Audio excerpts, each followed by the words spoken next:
Salut, c'est Emma de T, bienvenue sur la chaîne pour une nouvelle vidéo. Aujourd'hui on va voir 5 films d'horreur adaptés de faits réels et franchement ça fait flipper.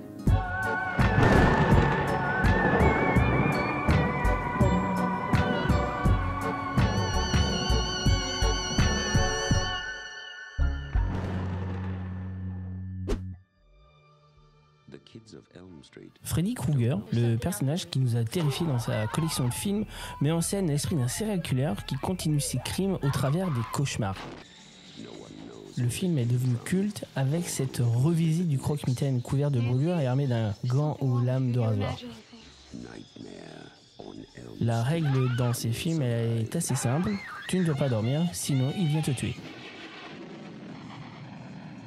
Alors ça peut paraître incroyable, mais ce film est bel et bien adapté d'un fait réel. Alors déjà en plusieurs parties, puisque la première source d'inspiration de Wes Craven, il a été effrayé quand il était petit. Il y avait un vieil homme qui passait souvent devant sa fenêtre le soir et qui l'observait. Voilà, tout simplement. Donc ça fait flipper. Et il parlait pas, il faisait rien. Et ça l'a traumatisé. Le deuxième élément, c'est Wes Craven qui avait lu un article dans les années 70 dans le Los Angeles Times. Donc c'est quand même un gros journal. Et l'article racontait une famille cambodgienne qui avait fui la guerre. Et le petit garçon se plaignait souvent de faire des cauchemars effrayants qui l'empêchaient de dormir.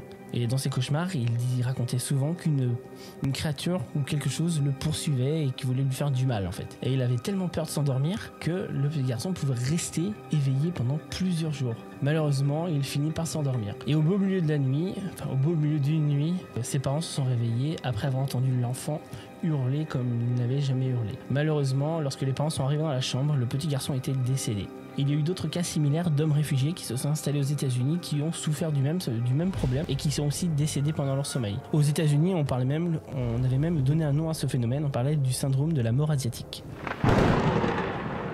Bouclier, comment je peux faire mes devoirs avec ces deux crétins? C'est la guerre. Mais ils ne sont Poltergeist, c'est mon film de fantôme préféré. Donc c'est un film qui date de 1982 et il a été réalisé par Tobe Hooper, le réalisateur de Massacre à la tronçonneuse, pour la petite info. Donc pour résumer le film, on va suivre la famille Freeling qui vit paisiblement dans un petit lotissement qui s'appelle Cuesta Verde. Le père est un brillant agent immobilier et il continue du coup de vendre des maisons de ce lotissement. Ils vont connaître plusieurs événements surnaturels dans leur maison, des chaises qui se déplacent jusqu'à l'enlèvement du coup de leur petite fille, Caroline, qui discutait avec les entités depuis le début du film. Et une présence maléfique sera bel et bien présente dans la maison qui est à l'origine de tous les problèmes. Mais rassurez-vous, le film est beaucoup mieux que ce que je raconte en fait. Donc vous vous doutez bien que c'est inspiré d'un fait réel, et c'est là que je vais vous parler de Popper, le poltergeist. Alors en 1958, à Long Island, dans l'état de New York, la famille Herman a été témoin de faits étranges. Un esprit frappeur s'amusait sans cesse à déboucher les bouteilles de champagne et à déverser leur contenu sur le sol. Donc cette histoire a attiré les médias et a fait le tour des États-Unis. Les phénomènes se sont intensifiés tout au long de l'enquête. Des jouets volants dans la maison, des bibelots. Le poltergeist a donc même eu un nom, justement, le fameux nom de Popper. Alors le docteur Pratt, qui était en charge de l'enquête, avait des soupçons justement sur le jeune garçon de la famille, Jimmy. Et il faut savoir aussi que dans toute histoire de poltergeist, il y a souvent un adolescent présent dans la pièce qui serait soi-disant le déclencheur de tous ces phénomènes. En tout cas, cette histoire a fait beaucoup de bruit aux États-Unis et elle a attiré tous les médias avec un nombre incalculable de théories dans les articles qu'ils diffusaient. Notamment que la maison était construite sur le territoire d'un chef indien et que celui-ci était en colère. Et c'est ce petit article qui a servi de base justement au film Poltergeist.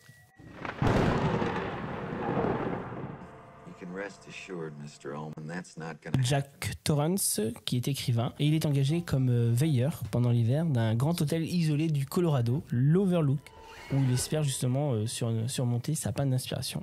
Donc il s'y installe avec sa femme et son fils, doté d'un don de médium. Alors tandis que Jack n'avance pas du tout sur son livre et que son fils est de plus en plus hanté par les visions qu'il peut y avoir dans l'hôtel, Jack va découvrir de terribles secrets de l'hôtel et va sombrer de plus en plus dans la folie jusqu'à s'en prendre à sa famille. Et puis les scènes d'horreur de ce film, voilà, on s'en rappellera même 40 ans après, je veux dire, ça reste quand même un classique du cinéma d'épouvante. Donc vous allez me dire que ce film s'est adapté d'un bouquin de Stephen King, et vous avez raison, mais le bouquin de Stephen King est adapté d'un fait réel. Il faut savoir que Stephen King a séjourné au Stanley Hotel pour pouvoir écrire son livre. Même s'il n'a fait qu'une série de cauchemars qui lui a donné matière à faire son livre, d'autres personnes n'ont pas eu la chance d'avoir que des cauchemars. Ils ont vécu des trucs bien réels. Déjà de base, il faut savoir que cet hôtel est considéré comme l'un des lieux les plus hantés des États-Unis. Dans les célébrités, il y a Jim Carrey qui a écourté son séjour et qui est parti précipitamment sans aucune explication. Des clients d'hôtel ont prétendu avoir vu l'apparition d'un petit garçon dans la chambre 418. Des rires d'enfants aussi ont été entendus dans les couloirs. Et on parle même aussi d'un fantôme de cow-boy dans la chambre 428. Dans la chambre 401, il y a le spectre du Lord Dunraven, qui aurait des gestes déplacés vis-à-vis des femmes lorsque celles-ci s'installent dans la chambre et qu'elles ouvrent les placards. On peut entendre aussi le piano jouer quelques notes dans la grande salle et on y aurait aperçu Flora Stanley. Et pour finir, on peut y voir Lucille, une vagabonde morte de froid, et Paul, un ouvrier décédé de crise cardiaque.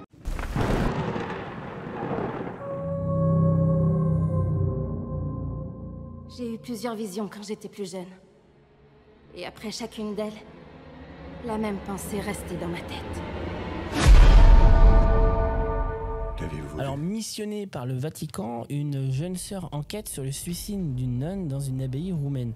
Elle va devoir affronter une force maléfique qui va bousculer ses croyances. Une lutte sans merci contre les démons Valak qui prend l'apparence d'une sœur au visage terrifiant. Bref, elle fait flipper tout le monde. Et elle me fait flipper.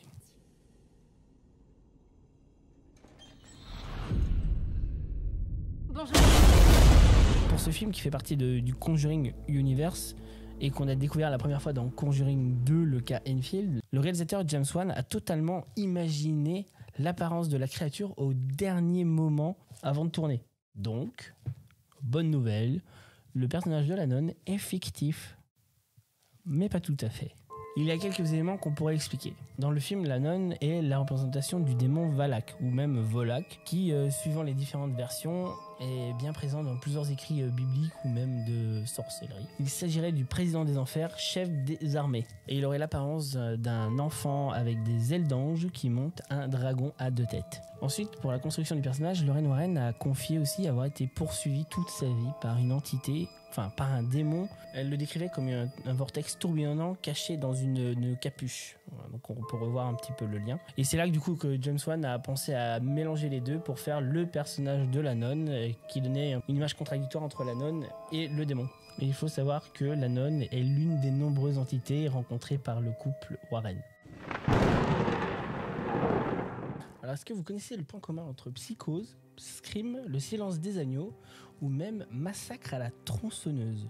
Tous ces films sont basés sur un seul et unique personnage absolument atroce, Ed Gein, alors je ne sais pas si je le dis bien, le boucher de Plainfield. Il fut l'un des plus célèbres tueurs en série et voleurs de cadavres des États-Unis. Donc Ed Gein est connu pour avoir tué et mutilé jusqu'à une quinzaine de victimes, mais il ne sera jugé que pour 2 d'entre elles pour avoir reconnu les faits.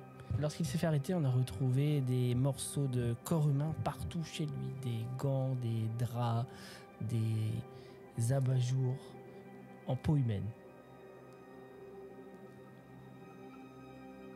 On a retrouvé un corps décapité pendu par les pieds dans son hangar, une tête dans un sac en papier parce qu'il était cannibale. Donc on retrouvait aussi des morceaux de corps humain dans des bocaux. Et donc il a inspiré tous les films que j'ai cités plus tôt. Donc le personnage d'Hannibal Lecter pour son côté cannibale et le tueur en série qu'il y a dans le film qui fait des vêtements avec de la peau humaine.